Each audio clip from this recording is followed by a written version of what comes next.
Hey guys, welcome back to the Cozy Alchemist. I am your host. Welcome to my home.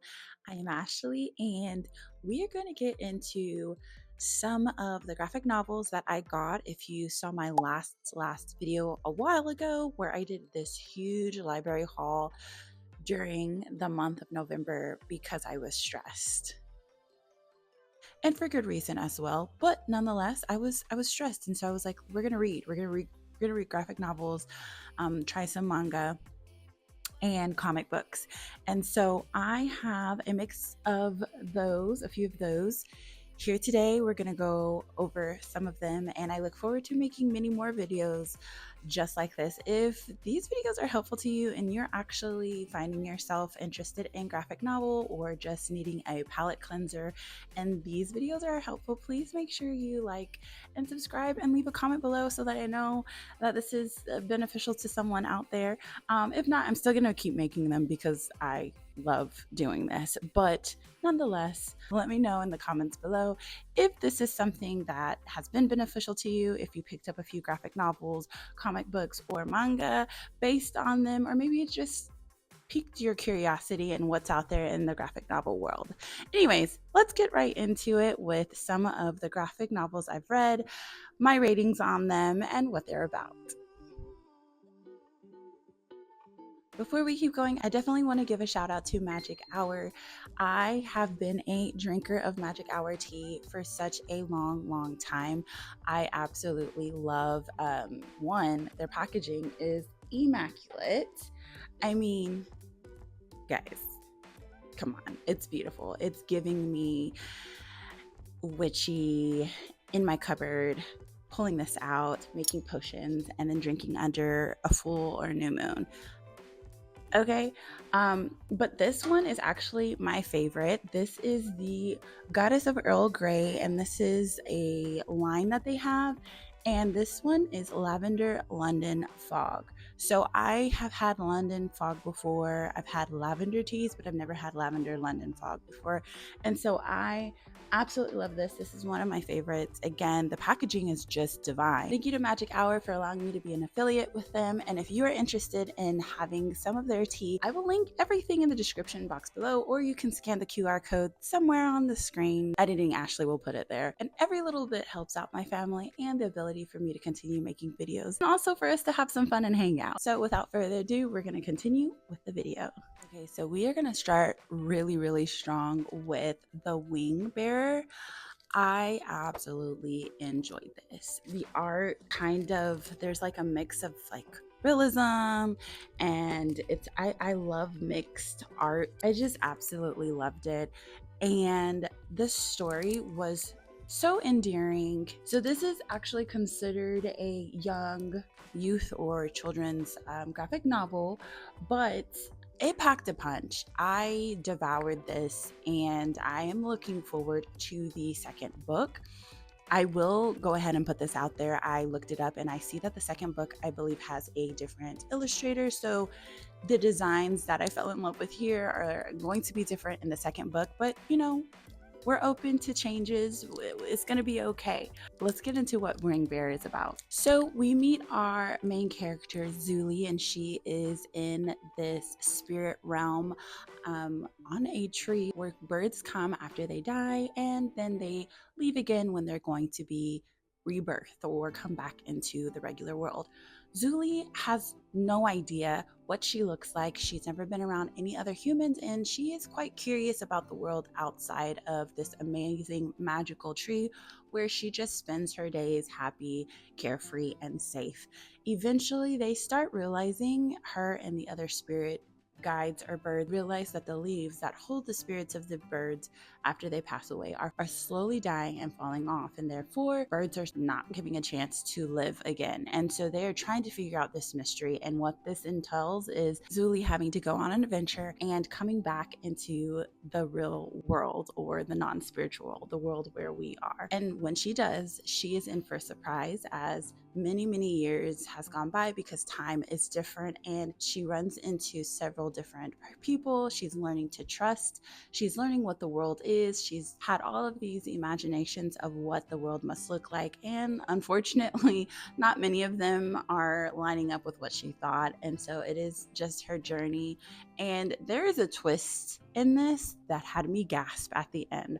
So even though this is a youth or considered a child's graphic novel, it packs a punch. It packs a punch and is really good, and I highly recommend it for you to read. Giving you two, they go together. It is LumberJanes, Beware of the Kitten Holy. This is the first one. Second one is LumberJanes, Friendship to the Max. Now, these are considered young adults. They're not considered youth. So young adults, that's anybody from like 15 and up for the most part. My son did read these and he's 10, because I was surprised that these are listed under young adults. I really feel like this should probably be middle grade children, youth, because when I opened this book, I DNF'd it. I did not read all of these because all of both of them, because it just was really juvenile. Both of these are about some campers that are away at camp, and they end up on all of these mysterious adventures trying to solve problems in their earning patches as they solve these problems and explore the wilderness around the campsite together and build friendship and learn more about themselves and spiritual, weird, and mysterious things that are happening out in the wilderness. So it's almost like Girl Scouts, lumberjacks. They come together and you have LumberJanes. So it's really cool. I love that each of the characters like have their own quirkiness about them. You know, art of course it's very intriguing. I enjoyed looking at it, but when I got down to reading it, you could definitely feel the juvenile part of it. Again, that's just my opinion. I don't know. Sometimes you hit gold when you grab something from the young adult or from the youth section, and sometimes you just are like, I see why they're in that section, and that's totally fine. So DNF these, but you might want to check them out for yourself. Okay, for our next one, it is called The Deep Dark, and I have read The Girl from the Sea. It's by the same author, Molly O, and if you remember that review, I wasn't really big into the Girl from the Sea. It was cute, but it felt like there were missing parts in the story, and so I wanted to give the author another chance because we're all about second chances here. I will say I love the representation here. We have Magdalena, and she is in the LGBT community, as well as Nessa. She is a trans woman, and this is considered a young adult novel, which it should be. There are themes in here like there's drinking, substance suggested use. I gave this a 2.25 because for it to be this thick and for me to have given the time I gave to this story, I wasn't excited about how it ended. Our girl Mags, very self-destructive. Like the whole story, she is very self-destructive and practically until the very end. So there wasn't a lot of character growth. So I feel like I went into this with the wrong mindset. I thought it was just going to be like a cutesy, I have a secret, I'm going to tell you, and we're going to be together kind of graphic novel, and it wasn't that. So for this next graphic novel, this was our Pact. It intrigued me because it is a story about a group of boys who make a promise every year during the, I believe, autumn equinox. Yeah, every year their town lights lanterns and then sends them down a river. These boys make a pact to figure out where the lantern goes, and then off on the adventure they go. We have a group of boys, and our main character is hanging out with boys who are just not great. they are kind of turds, and they completely exclude this one boy who's following them, but he's following a little bit further behind, and they're trying to ditch him. And slowly but surely, as they go and they ride along this river, they slowly start like dropping off as flies. Like they decide they want to go back home because they're hungry or they're bored, or this is taking too long. And he is the only one left with the one boy who stays far behind, and those two end up continuing the adventure. Now, I thought this adventure was going to have an end, and it did, but it didn't. It is one of those stories that is a forever adventure, which I was not expecting. It threw me off guard. I was like, when is it ending? And then the book was like, we're not, girl. Didn't you get the memo? I didn't, but here we are. So if you are into like magical realism, this is the book for you. It's very intriguing. It is considered youth or like a middle grade graphic novel, like the conversations the two boys had, because they kind of were friends. One pretends to not be friends with the other. It's really sad. Enjoy the whole story. So I gave it a 2.25. All right, we are coming up with another one, Frizzy, that is for youth or middle grade. Frizzy is about a Dominican girl who is really not feeling going to the salon every domingo to get her hair straightened because her hair is frizzy, and it's part of what she does. It's what her mom did when she was a girl, and that's just what you do. You go to the salon and you get your hair straightened because este cabello no es bueno cabello. Only when it's straightened, right? And it's an experience that I think some of us Black girls can also connect with, is feeling like you don't have good hair, feeling like your kinky hair is not the best, that straight is beautiful, that it's nappy or it's untamed, or you have wild crazy hair. It's like all these verbs that come with negative connotation she's dealing with. And she's a elementary school, middle school girl, and she loves her natural curls. She wants to know more about her natural curls, but her mom forbids it. Her mom always tells her it's just like they're wild, they're untamed. It doesn't look good. Like, don't you want to look pretty like your cousin? Her cousin has straight hair. Her cousin is light skinned. Her cousin has blue eyes. This book dives deep into some of the colorism, some of the struggles within the Dominican culture of what is beautiful, what is acceptable. And it's really a beautiful story because she ends up connecting with her aunt, who is natural, and her hair, she leaves it curly, and so she goes on a journey on trying to figure out how to love her hair. My son read this. It's really important to have representation, to read books that make you feel seen and heard, especially in a culture that might teach you, or things that might point to you're less than, or you're not as beautiful because you don't look like A, B, and C. So I really did think this was cute. I thought it was age appropriate for it being youth. I gave it a 2.25 just because it fits the age range it's for, but it was really good. It was really cute. I love how it talked about some of the habits, some of the belief systems and the things that are said to Dominican girls, and how they see themselves, and even her mom struggling with her own beauty and how she sees herself, and how that is passed down into generations. So in that way, I thought it was a very good book for parents to read with their kids, to their kids, talk to their kids about it, to have in a classroom if you're an educator. So yeah. Okay, we're getting down to our last two. And I kind of just wanted to ask and see how your day was going. Or night. Maybe you're watching this in the middle of the night, which is kind of cool. I'm not sure when I'll post this, because I post whenever I feel like it. Like, sometimes my videos are not in order. And I definitely do not film and post immediately. That just doesn't work for my brain and my home system. So who knows? I'm filming this in the beginning of January. Y'all probably won't see it until March or April, but I just wanted to see how you guys are doing. Let me know in the comments how it's going. Also, please follow me on Fable.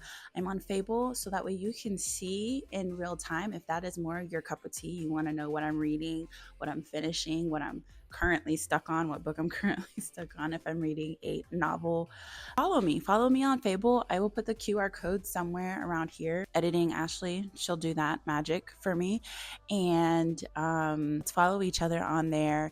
I'm not on Goodreads, but if you're on Fable, if you're looking for a book app, I am a Fable girl. Also, if you want a list of any of these graphic novels or any other graphic novels and any videos that I have a website page with bookshop.org. I'll also put that QR code somewhere on the screen. Hold on. Let me shift over here.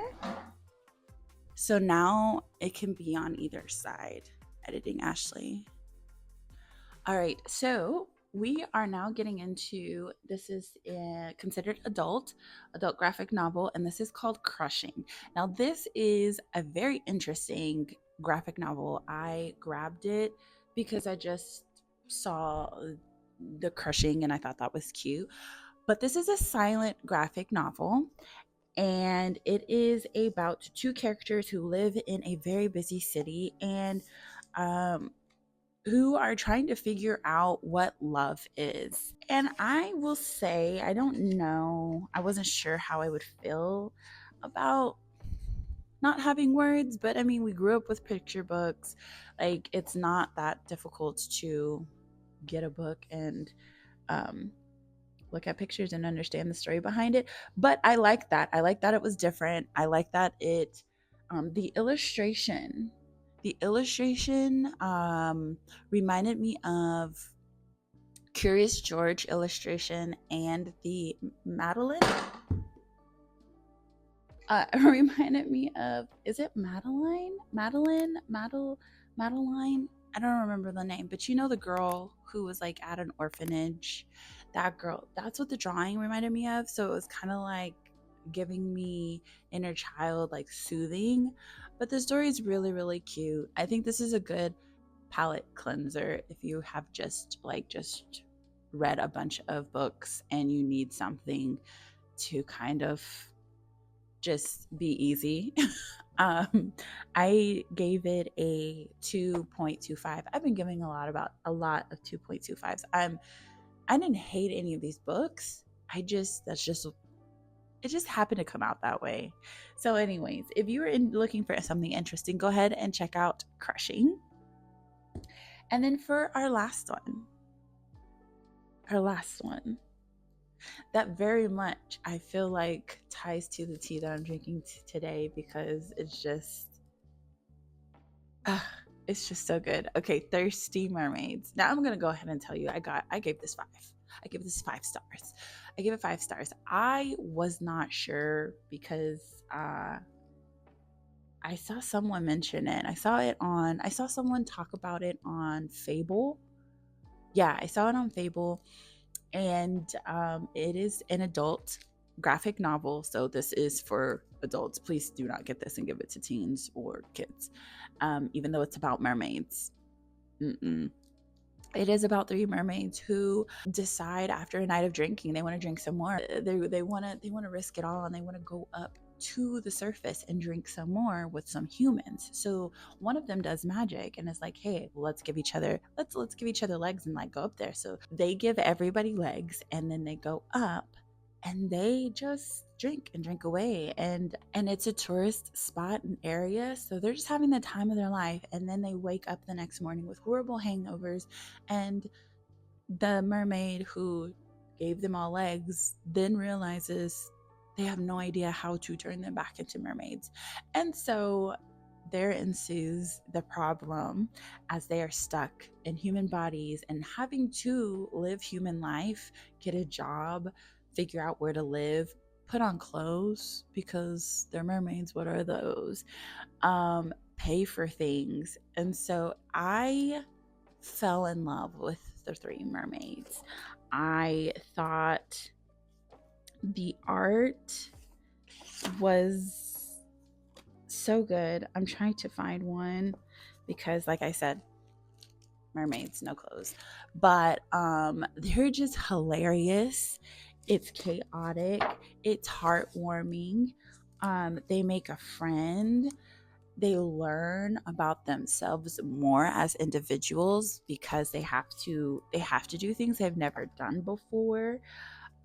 It's hilarious. I love these three mermaids. If I were to ever meet mermaids, these would be the three mermaids I would want to meet. I would want to be their friends. We're going to hang out because the growth, the funniness, the trials and errors, it was really, really heartfelt. Like, I didn't expect it to go from being trashed to like, oh my God, I love these three mermaids so much. But you do fall in love with them. There is LGBTQ representation. We love that.